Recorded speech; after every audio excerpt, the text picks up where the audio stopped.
Well, this was an idea that I had in 2013. I work at Monroe County Parks and Recreation as a naturalist there. I knew that our department alone couldn't do what I envisioned. So I set about gathering different organizations that could help. And so I came up with Monroe County Parks and Recreation and the City of Bloomington Parks Department, Wonder Lab, Hilltop, which was the decided location, Sassafras Audubon Society, and the Purdue Extension Services. Well, the first year, it really exceeded our expectations. We had 740 people the first year. We broke the 1,000 last year, 1,300 people. There really aren't any bad bugs or bad insects, because each in its own way has something to offer. Some of the things that we consider bad, like wasps, they're the forgotten pollinators. We always think of bees and butterflies and hummingbirds as pollinators, but wasps are pollinators too, and so are many beetles and flies. If it weren't for flies' larvae called maggots, there would be a lot of undecomposed matter. So they have their place.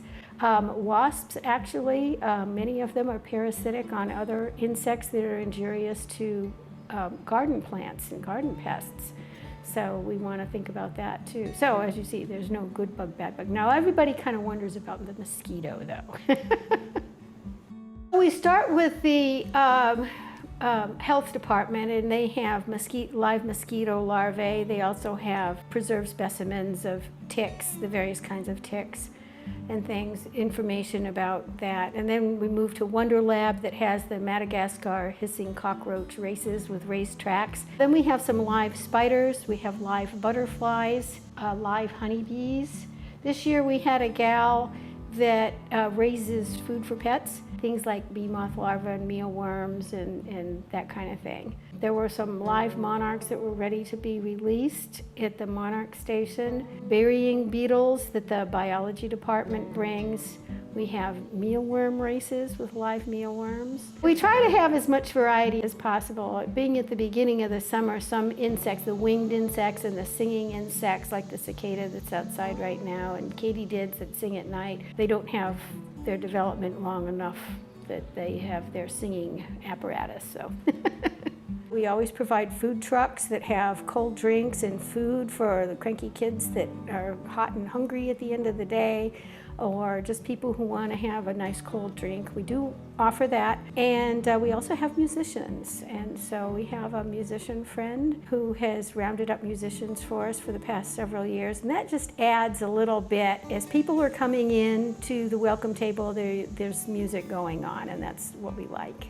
I see Bugfest growing. We do need more sponsorship in order to pay for the tents from the tent rental companies.